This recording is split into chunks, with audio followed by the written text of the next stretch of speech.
Thank you everybody for coming to the broadcast today. I think you're going to really appreciate it. David Butler, who is the Chief Growth Officer for Kids 2.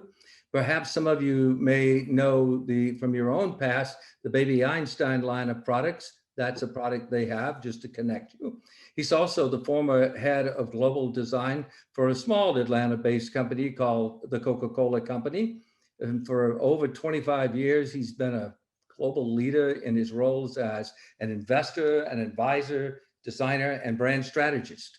Before Coke, he led brand strategy at Sapient, helping Fortune 100 companies transform into digital companies. He started his career designing large-scale brand identity systems and experiences for the Olympic Games, UPS, Delta, and CNN. And David's probably read every book on Marshall McLuhan written. And so in 2015, speaking of books written, he co-authored Design to Grow, How Coca-Cola Learned to Combine Scale and Agility, and how you can too. Now that book is published in over 25 countries.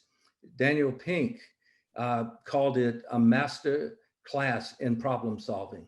Tim Brown said it caused him to rethink IDEO. And so all told, David is one of the most original voices in business and big design and in branding today. So ladies and gentlemen, please welcome David. Well, Hank, thanks so much. It's always great to be here. Hank, I was trying to think the first time that I met you and was involved with what was then called Portfolio Center. And Hank, it's gotta be 20 years ago. I don't know, it's a long time ago, but anyway, always happy to be here, always happy to take part or do anything with now Miami Ad School. So great to be here. All right, I'm gonna share my screen now.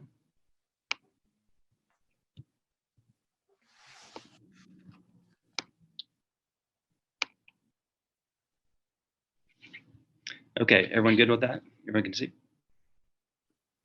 No, all right. We can't see the screen share yet. You cannot, okay. So obviously I did something wrong.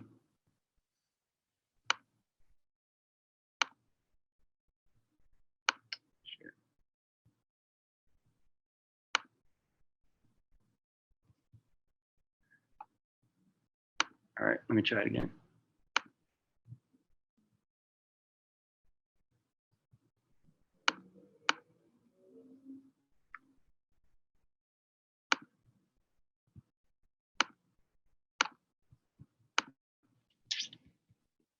There we go.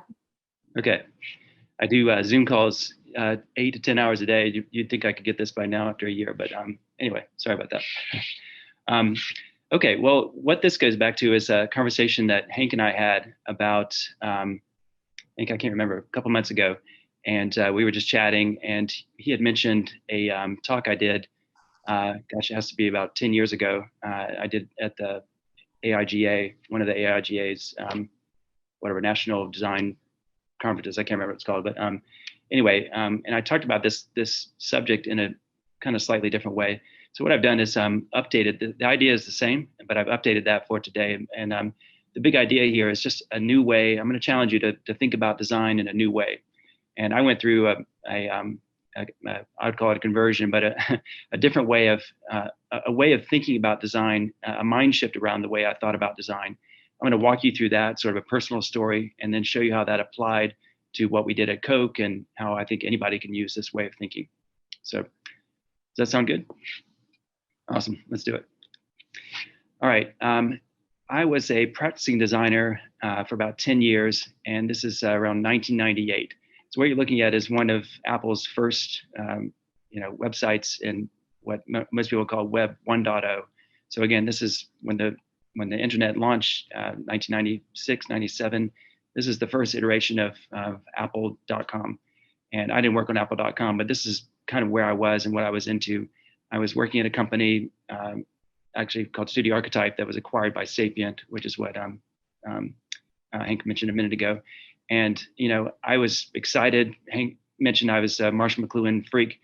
I have read everything about Marshall McLuhan, and when the internet happened, I really saw that the global village, there was a chance for the global village concept to come about. So I was super excited, with the time. But as a designer, I just didn't see where I was making the impact that I wanted to make on companies. So we would work with companies every day designing their websites or applications, but I just didn't see where that was making an impact. So, I kind of wanted more. Second thing is, I was working in an agency at the time, and I just got frustrated. And it seemed like everything we did or were measured by were around awards. And I'm not saying awards are bad, but I'm just saying that after 10 years of being a designer, I felt like everything came down to the award. And again, I wanted to make an impact on the world, not just win awards. And again, don't take me wrong, the awards have their place, but for me, it just seemed a little shallow at the time. And then lastly, it seemed like I could never figure out what I was supposed to be as a designer, or look like as a designer, or say. And this is Karen Mashid. And by the way, he's a famous designer if you don't know Karen, but I've used this slide many times around the world. I really feel like he'll probably kill me one day. But anyway, I felt like, I wondered, do I have enough tattoos? Did I have cool enough glasses or shoes? Or, I just never felt like, that was, I was sort of fit the part of a designer. And again, I was frustrated because it seems so subjective, like why did it come down to clothes or tattoos? And, again, I wanted to sort of change the world. So this is where I was. And I'm just telling you my personal story. I was 10 years into it. And I'm telling you this because you're about to enter you're going to be a designer at some point. And this is where I was, after a few years in the industry. And then I read this book. It's called The Fifth Discipline. The Fifth Discipline. I don't even know if it's in print now, but this guy, Peter Senge, wrote it. And he wrote about this concept called systems thinking. Systems thinking. And essentially what it was how to think about companies in terms of ecosystems, how the different parts of a company work together to propel the company forward. And anyway, this concept, this idea of systems thinking just really rocked me and caused me to start thinking differently about design. Before I get into that, just the basics of systems thinking is really this. Results are always driven by behavior. In other words, behavior always drives results. But you can't look at behavior until you look at the structure or the systems that drive that behavior. So in other words, structure always drives behavior, which always drives results.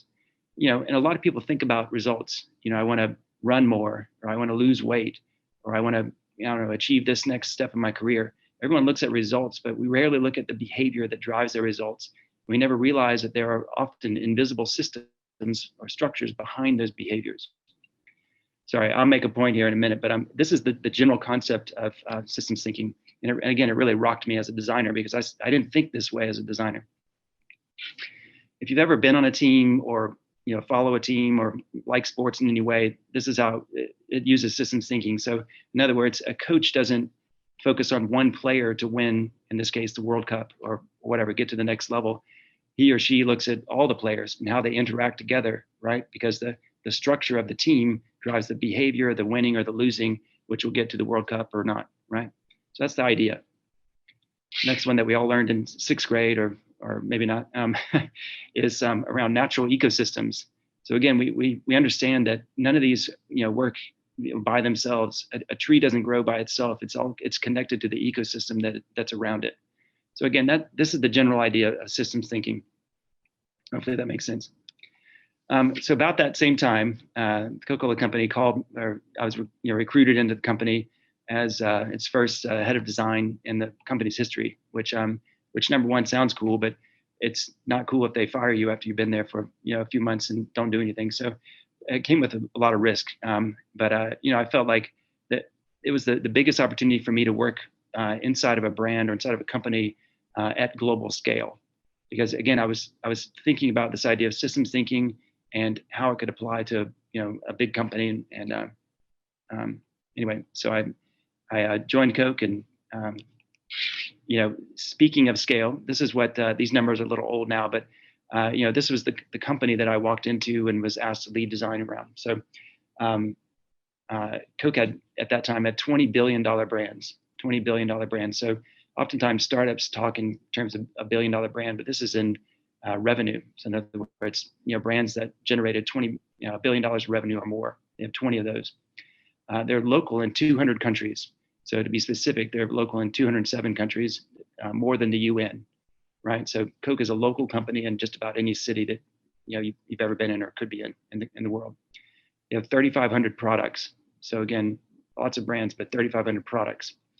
You have 700,000 employees, right? So large ecosystem of employees, 24 million customers. So anywhere you buy a Coke is a customer of the Coca-Cola company, right? So 24 million customers. And then almost 2 billion servings a day.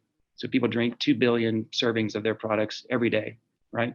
And what's not on here is how much they make. They make about 1 million of something a minute. So I'll talk for about 20 minutes. It's 20 million cans of something, right? Cans or bottles of something, right? So huge scale. So, you know, when I got there, I have to tell you, the first week I was there, I was, you know, just getting used to being in a large company like this and meeting as many people as I could. And this one guy knocks on my door of my office, walks in and says, "Hey, Butler, you're the new packaging design guy, right?" You know, and I didn't think of myself as a packaging design guy. In fact, they didn't know it, but I'd never designed any kind of beverage packaging for my life, you know, which is kind of ironic that they hired me, you know, in that way. But but anyway, so he mentioned that, you know, like, you're the new packaging guy. And again, I just didn't think that way. So I took a double take and said, yeah, I guess so, you know. But I was, you know, starting to think much bigger about design. But in reality, if you look at the package, this is, you know, when I joined the company in 2004, this is what the Coca-Cola looked like to most consumers or to the world, right? And, you know, to say it's sort of short and sweet, they totally lost their way. So if you think from a brand perspective, the iconography or the assets or equity of the brand totally lost. You know, just look at that can. There's so much going on, you don't even know what's there. You know, so in fact, the guy was right. They had a big packaging problem, but I thought they actually had a bigger opportunity to connect design with their business strategy. And the reason why the CEO at the time created a big vision for the company. This is an internal vision, right? But you know, he stated a goal for the company to double its value in 10 years, right? Double its value in 10 years. And that's a lot when you're a Coca-Cola sized company, right? So for me, you know, I thought about the scale. Again, I walked in the door and this was the scale that I was, you know, supposed to, you know, design around. And I just, you know, I thought, you know, I literally thought this is going to take a lot more than design, right? The way that I understood design, packaging design, logo design, you know, designing websites, you know, designing things. How do you do that and change a company and in fact grow the company or double the value of the company in 10 years? It seemed like that way of thinking was just too small.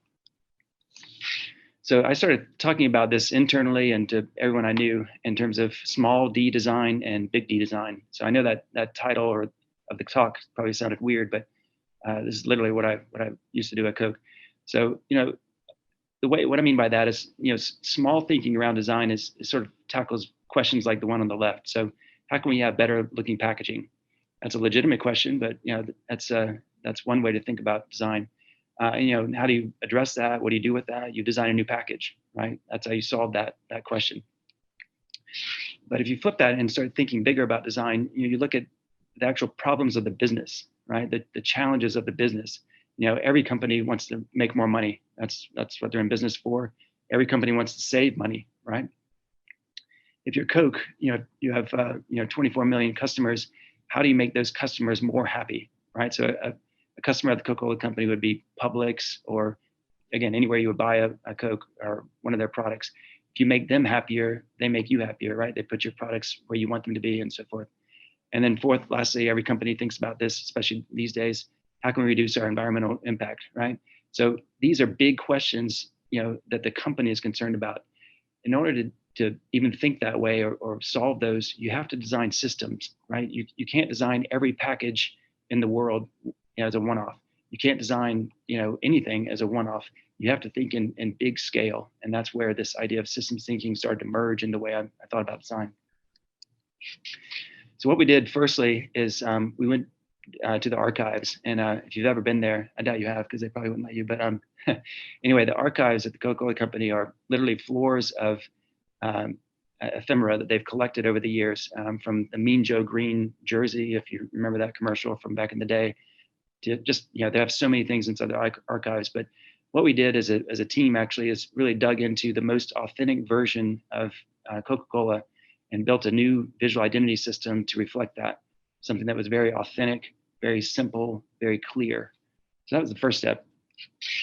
And then we tackled packaging, because I knew at the time that if we didn't touch packaging, people wouldn't listen to us. So we literally, this is kind of a bad image here, but we literally designed a very simple system. After we cleaned up the packaging, which is what you see on the left, we literally used one side of the packaging to communicate the brand. And then the second side of the packaging, when we needed to communicate a promotion or something like that, we designed a very simple system so that everyone, and again, over 200 countries, could use the same system to create the global consistency that we wanted around Coke. And then, connected to that, we designed the aluminum bottle, which pointed to the future of where we want packaging to go, all leveraging the same simplified, brand identity system. So again, I knew we had to touch packaging or no one would listen to us.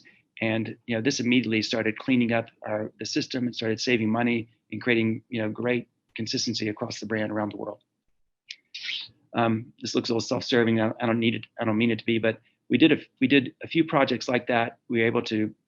We got into Fast Company and they wrote an article around us, which is cool. But the reason why I'm bringing it up is that once this happened, everyone inside the company, again, think we have 700,000 people. Everyone inside the company started to think about design and to think about how design could actually change the company and help us drive against that goal that we had, that 10-year goal. So that's actually why we did the article. It wasn't about being on the cover or anything like that. It was actually trying to change the culture within the company and all of the partners that we had around Coke to, in fact, give some meaning behind a design-driven company. Okay, we did all that, and that gave us license to start tackling some of the bigger challenges of the company. So at the time, there was a big challenge around the fountain side of the business of Coke.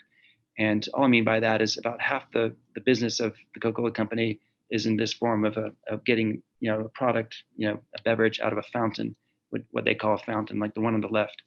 Now the big challenge that they had several. So consumers, consumers started not wanting some of the products that were on each of those valves. So again, when's the last time you drank a Coke or a Fanta, a sugary, sort of beverage? The consumer preference started going down on these types of products. So the company knew they had to do something. Now remember, we have 3,500 products. So one of the challenges, how do we get more products on the machine when we only have 8 slots? Very difficult. The second problem is that these, everyone on the call has probably used one of these. Every time you've used one, you've used it inside of a store, right? A store or a restaurant. Well, you can't make the machine bigger because there isn't any more space for the restaurant owner or convenience store owner to give you more space. They don't magically have more space to give you. So what do you do with that same small footprint when you only have 8 valves? Third problem is, if you look to the right, this is what you don't see. This is the sort of invisible stuff that consumers don't see. So every time there's a fountain machine like the one that you're looking on the left, there's always boxes of concentrated liquid in those brown boxes, and carbonated air basically in those canisters beside it. So they use those two things to mix together to create the product that comes out of that valve. So if you're a small restaurant owner or convenience store owner, you have to put that stuff somewhere, right? It's kind of a hassle. It's a big hassle. And then from a sustainability standpoint, think of all the packaging, all that stuff, all the material that goes into that around the world and all the outlets that Coke has. Anyway, these were all big challenges that the company faced, and were a large size or big design problem. And again, by that time we had won the confidence and the trust of everyone inside the company, including the CEO, to allow us to go after this problem. So what we designed was, everyone's aware of this now, but what we designed is what we call the Coca-Cola Freestyle Machine. So that's the thing on the left. And what it did was sort of the big breakthrough, or a few of them. Big breakthrough was that, if you look in the middle, that we designed concentrate. We completely redesigned the concentrate to be in the form of a powder that would fit inside of a printer, almost like a printer cartridge. So if you look on the right, the thing that the concentrate that I mentioned before was in that big, it was liquid, and it was in that big cardboard box. Well, what we redesigned the concentrate to be in is on the right, the side of that. So you can see how small and much smaller footprint and material reduction in those almost like cartridges of concentrate. If you look down at the bottom, we designed the machine to fit in the same footprint, exactly the same footprint as that previous machine. So it didn't take up any more space in the retailer's space. And if you look on the right, this is the storage, the only storage that you would need, to store the extra concentrate. So remember, if I go back, you used to have all that stuff behind the wall. Now you have that, right? So it really reduced the impact that we made on our customers' lives in their store, right?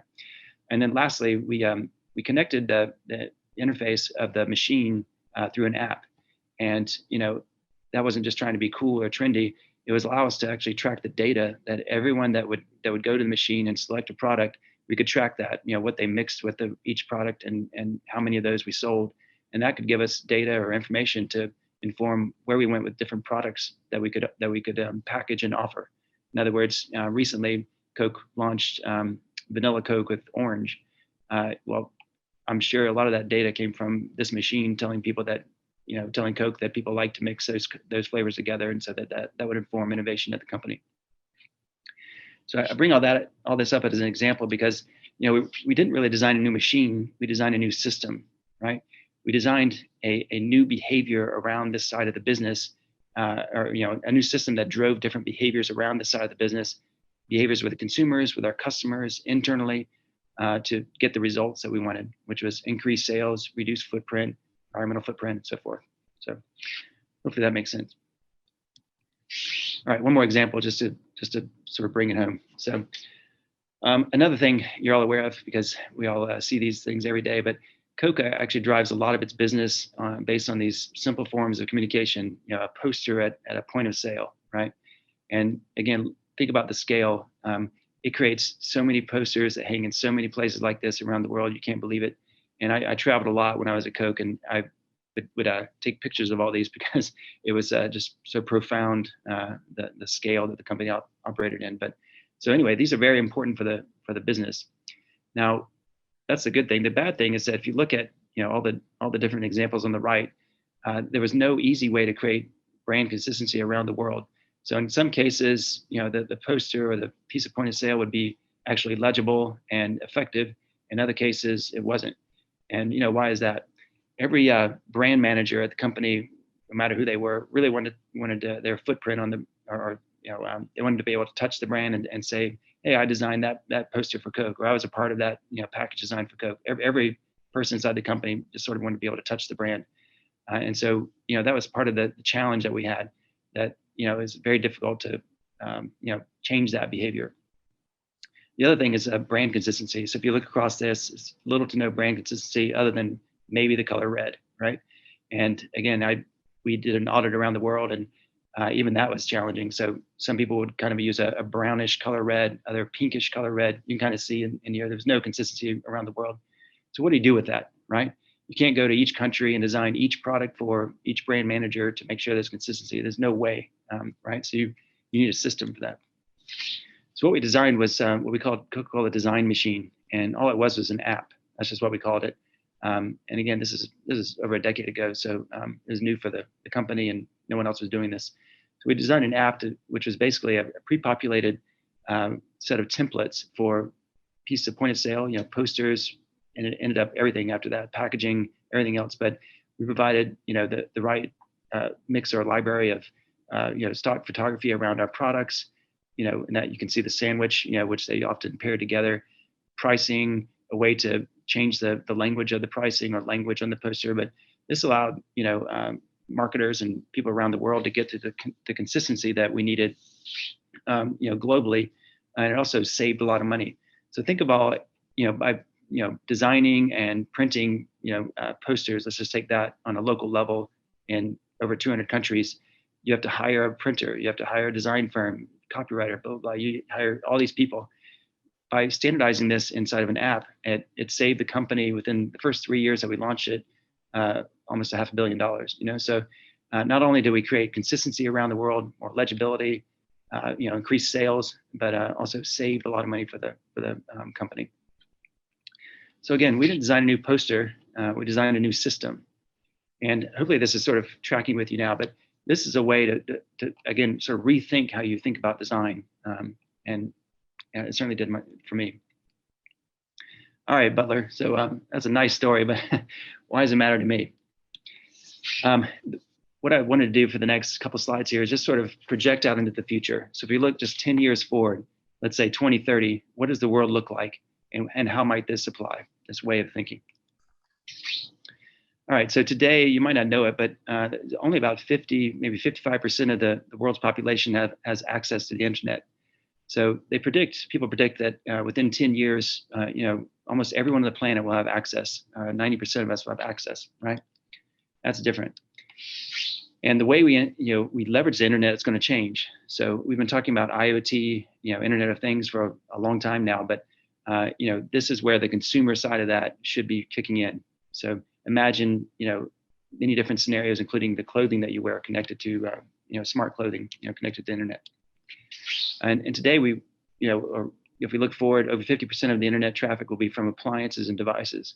So today, if you think about the internet, it's more or less we think about it in terms of a communication platform, right? If you think social media or any way that you use apps to understand data or understand something about yourself, your bank account or anything, it's really kind of a form of communication.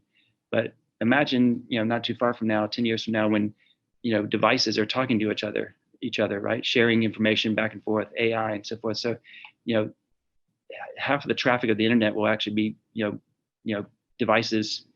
smart devices using the internet to communicate with each other, not humans, downloading communication or understanding things through the internet. Just a completely different mind shift.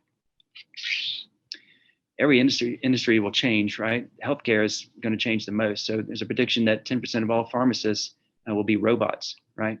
So if you think about robotics and the growth of that industry and how that will affect every industry, but healthcare, big opportunity to rethink in terms of systems around how we think about healthcare.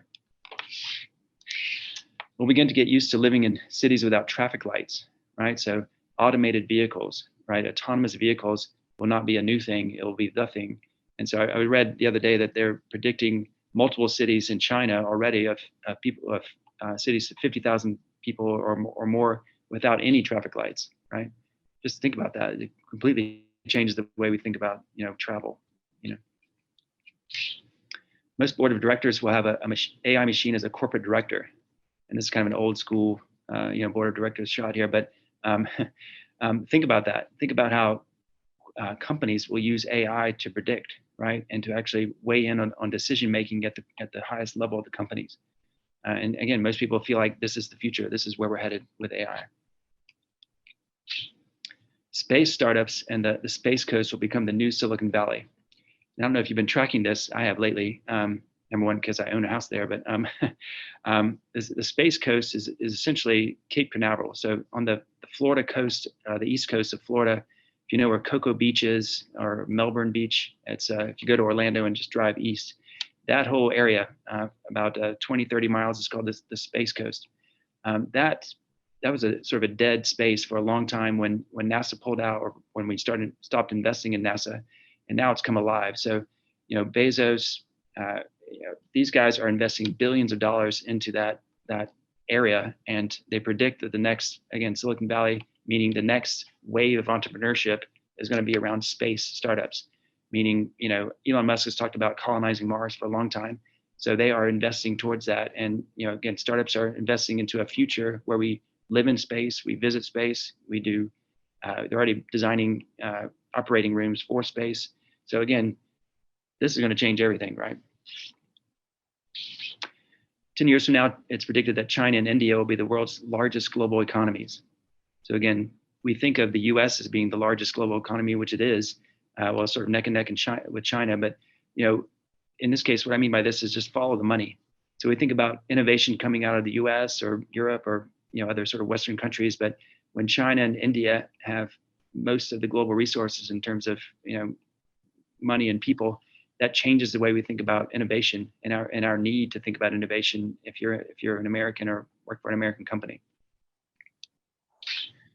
And from a demographic standpoint, things will change as well. So the fastest growing demographic are ages 65 plus, right? And it's predicted that 10 years from now, 1 billion people on the planet will be over 65. So by that time, the world's population, they predict, will be about 8 billion people. So, 1 in every 8 people on the planet will be over 65 years old. So again, why does that matter? If you design packaging, if you design anything that anyone will read, think about that in terms of legibility and font size and what that should be or needs to be, or ergonomics. If you design any kind of product, you're designing for someone who has a grip of a 65-plus-year-old. That's the world that many of us will be designing for, right? And then centenarians, people over the age of 100, will double all over the world. So again, this whole side of the demographic is going to change. So again, we don't think about this, but this is kind of a crazy, weird shot, I know, but we don't think about this. So imagine the workforce with people in their 60s, 70s, 80s, hundreds. Imagine how that changes things, corporations, how that changes every business, because that's the pool of employees that are available, right? So I went through all that just to just sort of get to this slide. Imagine how big this could be, right? So as you, as a designer, continue to learn and grow at Miami Art School, once you get into the industry, this is the world that you're going to be moving into and designing for. So designing one-off anything is going to be really difficult in this world. I mean, the world is getting much more complex, not less complex. So again, thinking about how you can design systems that will drive behavior to get to results is I think is the only way to think about design, or certainly the biggest way to think about design. But again, imagine how big this could be for you as a designer, as you're entering into your next or your first job as a designer. If you could think this way and bring that kind of value to your agency or the company that you would join.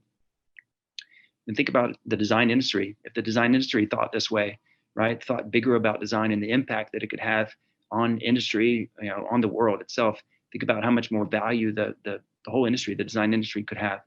And then think about companies. If companies saw designers as system designers, how much value that we as designers would have inside those companies.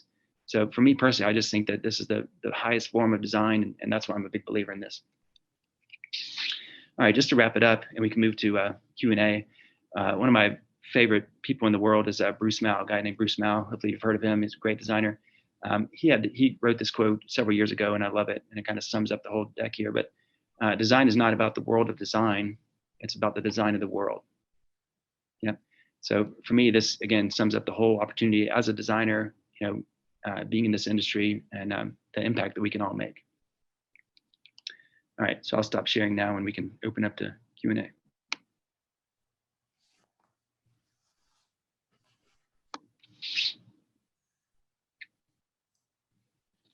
Okay, Hank, is that something you're looking for? That's it. That's it. Thank you so much. I hope it opens everybody's eyes to what your futures can be. Think big, think really big, think big D, think big in everything you do, because everything you do can change the world. So let's get some questions. You've got a chance to really talk to a visionary and a seer and what these things look like, who's been on the front lines with it. So take it away, students of tomorrow.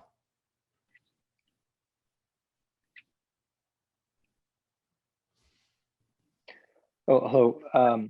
I was curious, what came first, the powder or the machine? Yeah, great question, John. That was I have to say both at the same time. So we were experimenting with both at the same time. So the machine obviously had to house the powder, but we didn't know even how to get to the powder without experimenting a lot. So what I'd say is the constraints of that space drove the design of the machine, but we had no idea how all that was going to work inside the machine. So, wow, does that make sense? Thank you. Yeah, it does. Thank you.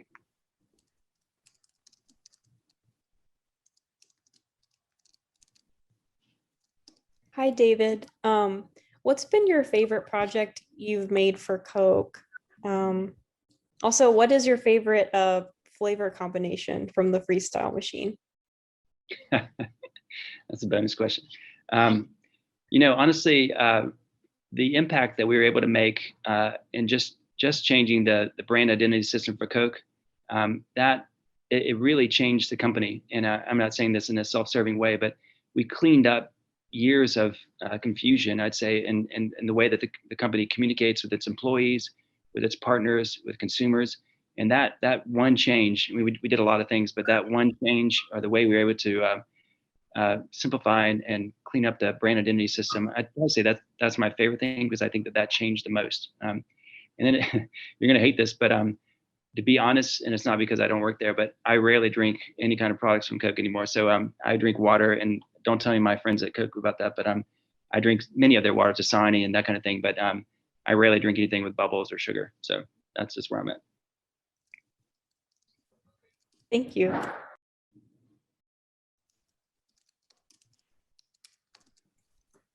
Hello?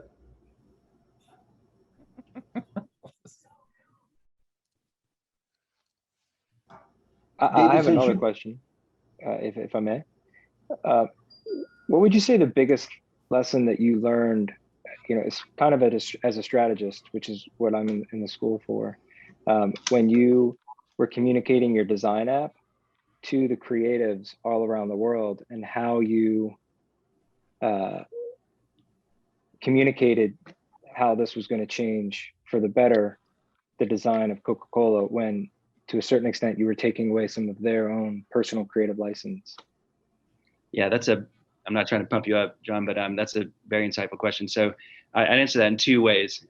So both the creatives that we worked with, and also the marketers, because the marketers wanted to be able to write the brief and then work with the designer or whoever creative to design the thing, right? So you're working with a pretty powerful force there, working against a pretty powerful force.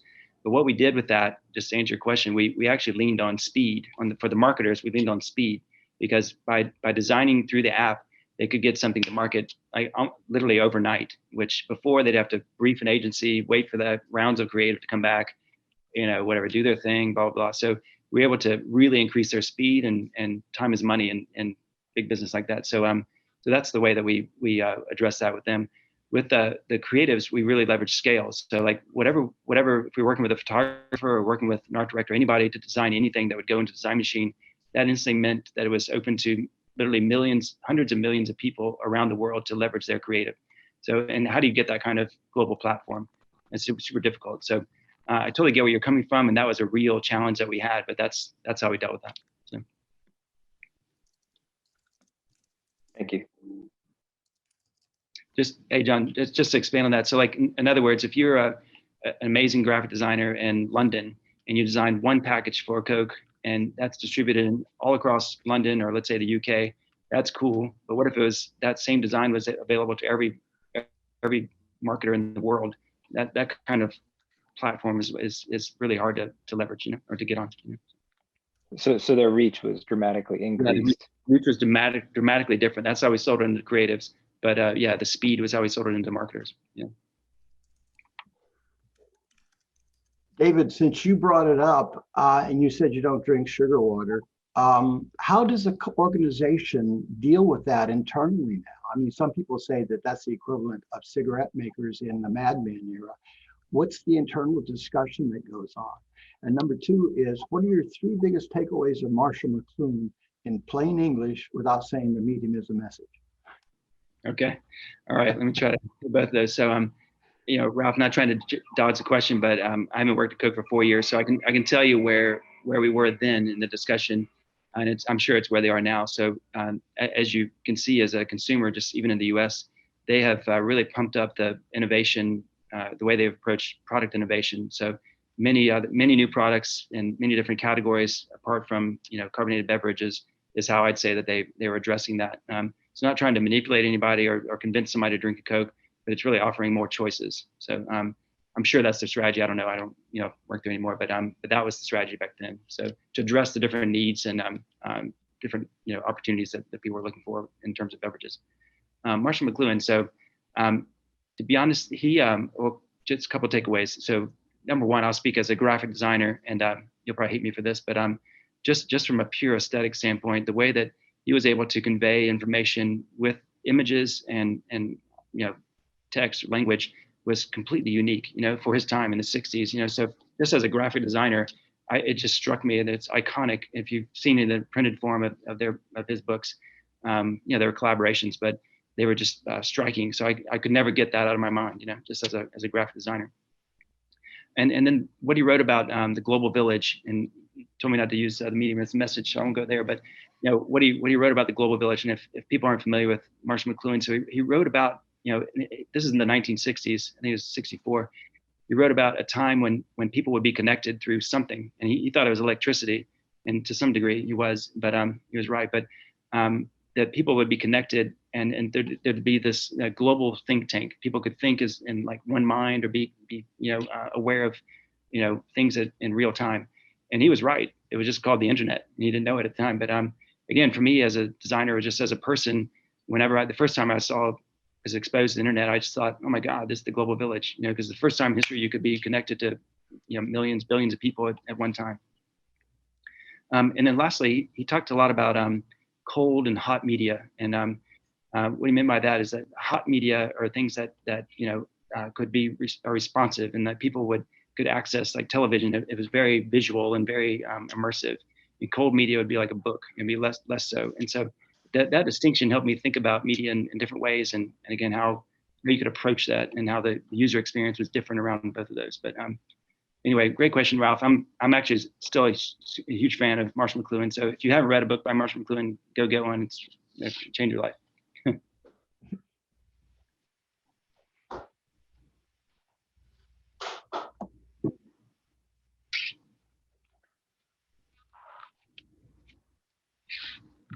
Hi, David. Thank you for taking the time to speak with us today. I was wondering, is there a project you ever had where you had ethical concerns working on it, and how did you go about dealing with that? That's a great question, Maggie. And thankfully, this is not what you want to hear probably, but I was never in that situation. So I can't truthfully say I was, and this is what I did, but I would say that that's something to think about. Obviously you're thinking about it, but as in terms of like where you go after you get out of school. So your next step is more than just a job. So think about that, like the products. If you go inside of a company, really, I would challenge anyone to be look at your values and the value alignment that you have with that company, to ensure that you don't get into that situation. Which I know that's not a profound statement, but the converse is true too. So when you work for an agency, and I'm not trying to say don't work for an agency. I've worked for many. When you work for an agency, you're work for hire. You do whatever client the agency has is who you work on. So unless you quit, so that's kind of the difference between going in-house as a designer, or working for yourself, or working for an agency. You do whatever, you work with whatever client the agency has, and you're happy about that, or you leave. So that's kind of a big difference between the two. Sorry, I didn't really answer your question, but thankfully I wasn't confronted with that. So. Thank you. Definitely helpful.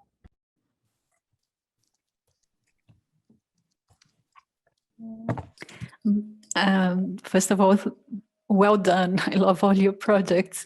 And back again on the design machine, I heard about it, I read about it, but do you know that any other companies adopt the same method? Is it still working in Coca-Cola? And lastly, what were the copyright effects? Because it's very localized, the copyrights. So how did you manage that? Yeah, great bunch of questions, Bruna, thank you.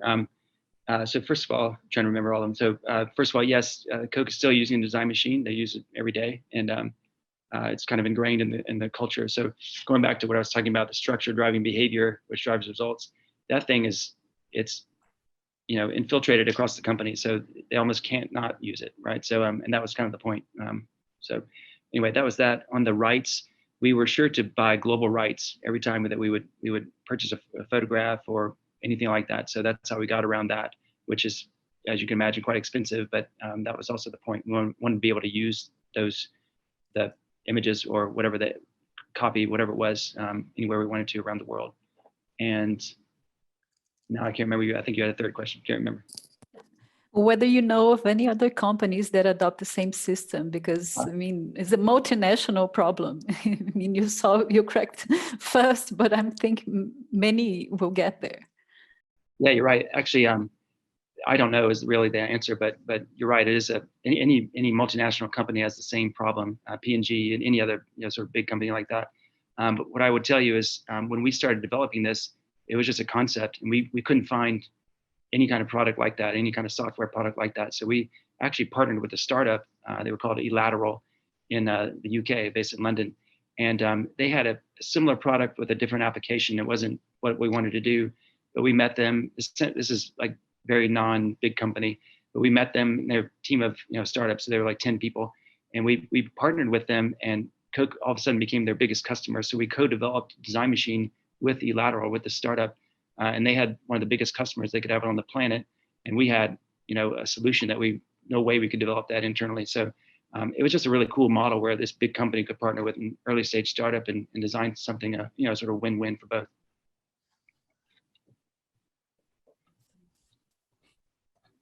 Thank you very much. Thanks, Bruno. David, hi, Diana. Aside from the 5th discipline, systems of thinking, what would be your top 3 favorite books, and what did you take away from each? Oh, wow.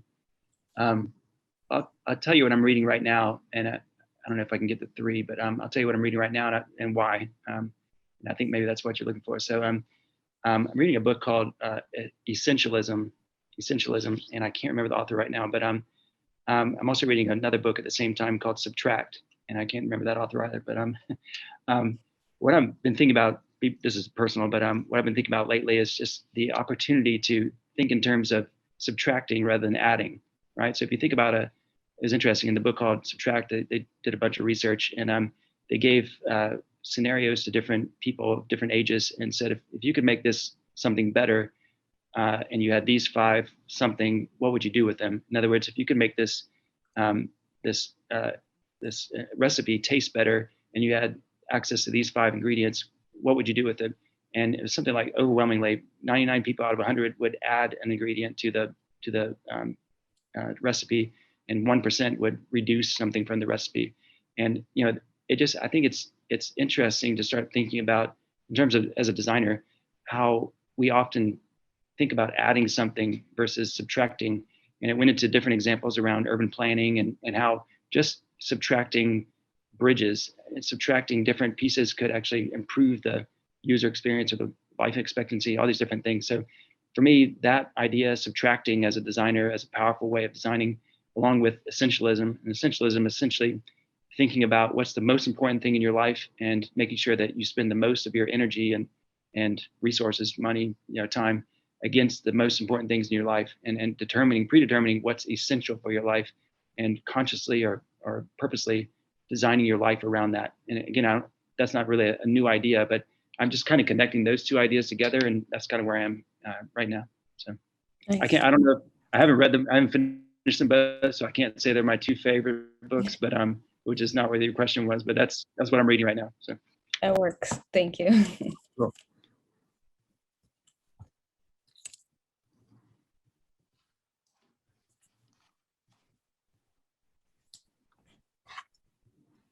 Oh, John David again.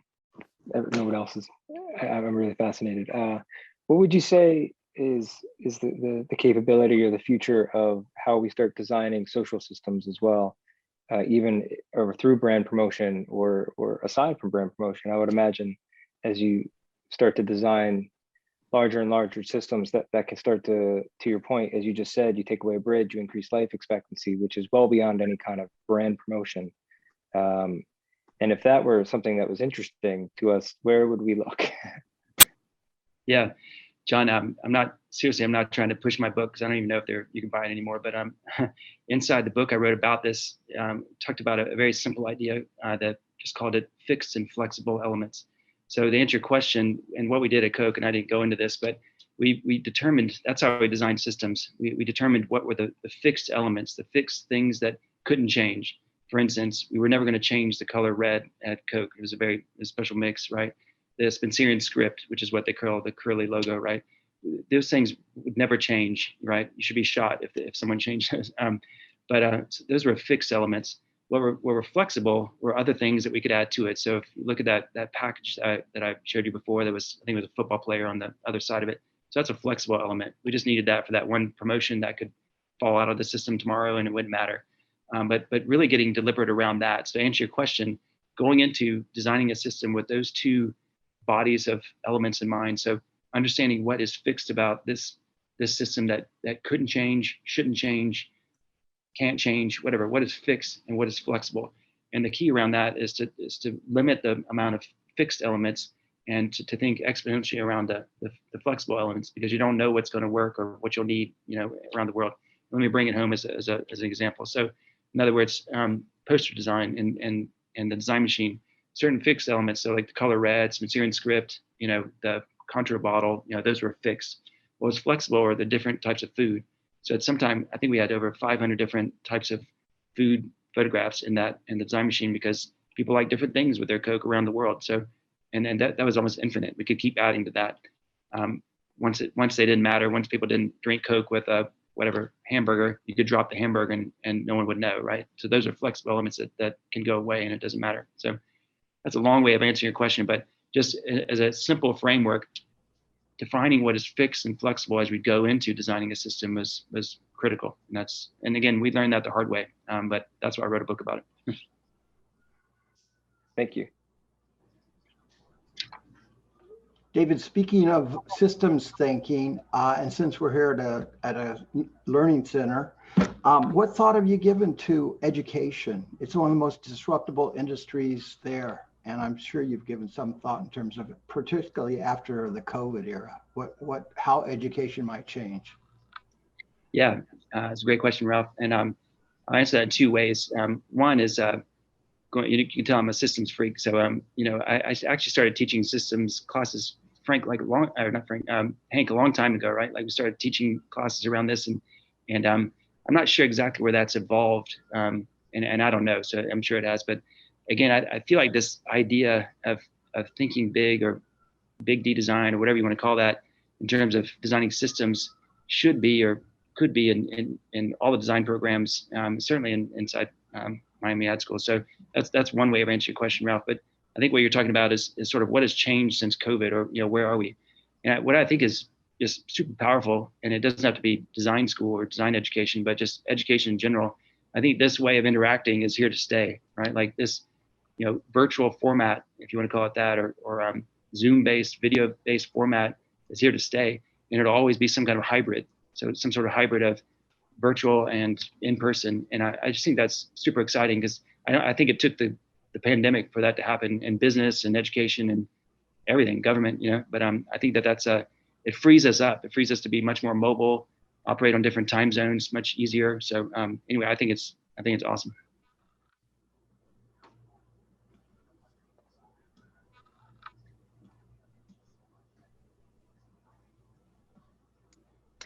Hi, my name is Lada. I don't know if you can see me or if you can hear me.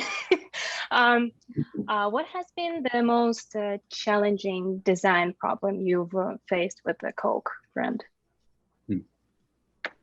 Yeah, the most challenging was probably that freestyle example, that redesigned fountain machine, just because of the complexity. And the company had never done anything like that before, so it took a lot of investment. Number one, I won't go into that, but too much. But that means that you have to convince a lot of people to spend a lot of money on something that is unproven. But also we were doing things we'd never even thought about doing before. In other words, taking liquid concentrate, putting in form of a micro dosing inside that sort of printer cartridge. No one had ever done that before either. So anyway, there's so many unknowns, and the business really needed us to reinvent this as soon as possible. So we actually set a deadline for everyone working on the project. That worked really well. So all I'd say is that was the most complex project, and and I have to say it actually worked. So that's cool too. A lot of those you work on and they don't work, but that one actually did. It was great. Interesting, thank you.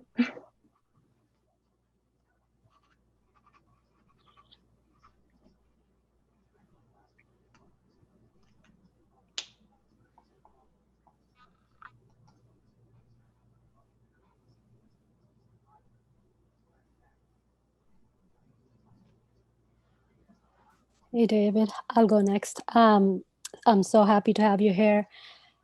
My question is, how do you define success?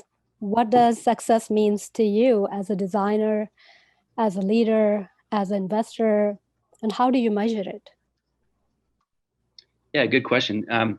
I'd say that for me at this point in my life, and I wish I kind of came to this realization earlier in my life, but the way I think about success is both personal and professional success. And again, this isn't profound, but I feel like you can be highly successful personally and to the same degree professionally, and you don't have to give up one for the other.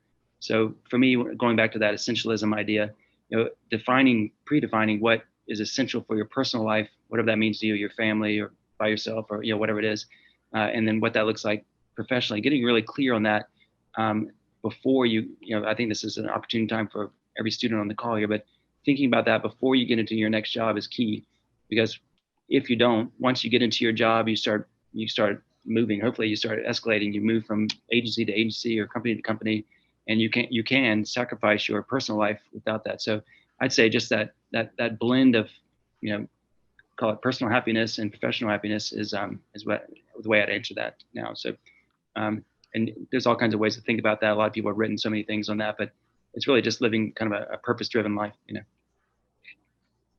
Awesome. Thank you.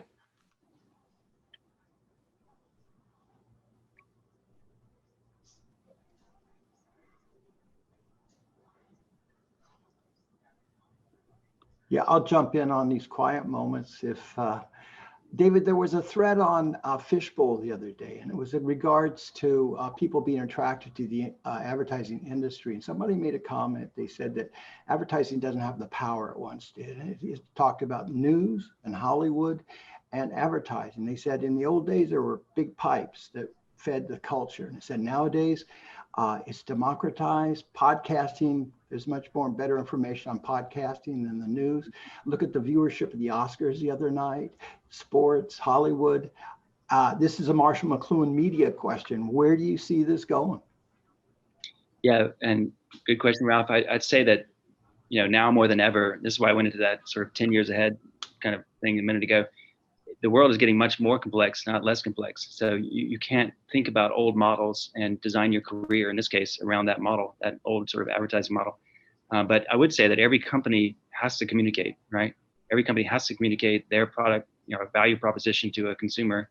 And that's how they make money, right? So, so thinking broadly or bigger, or, again, I think, from a systems thinking standpoint, thinking that way can only help you as a designer. And this is why I'm kind of pushing that today. So thinking about the multiple ways that people access information and, how a company can survive or thrive is the role of every, call it ad person or designer, whatever you want to call yourself, creative.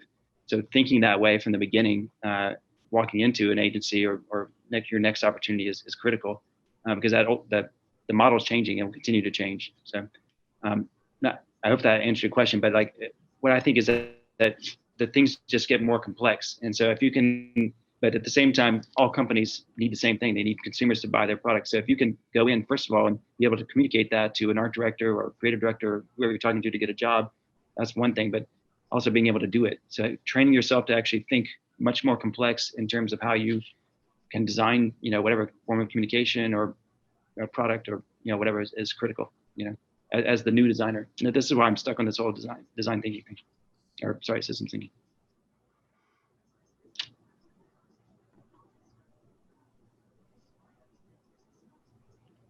All right, Hank, maybe one more question. I got to go to another meeting here, but anyway, maybe one more question or everything.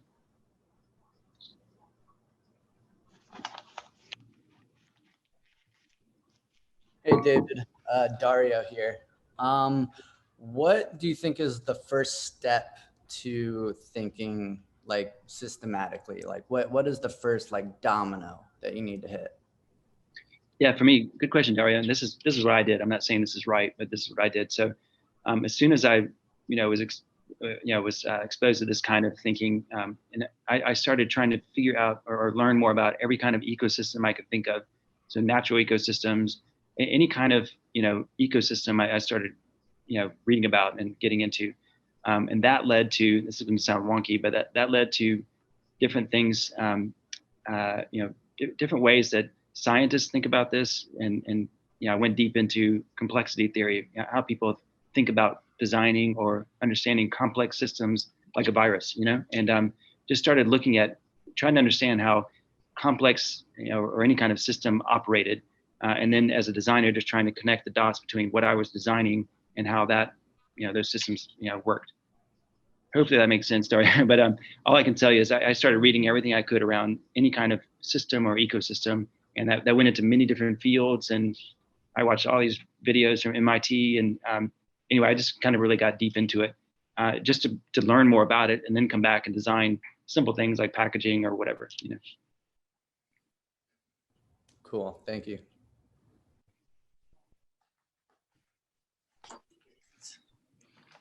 Well, thank you, David. Yeah. David, just a quick mention, Gene Lee from MailChimp dropped by today, and he just wanted me to let you know he was here today, the Chief Experience Officer for MailChimp.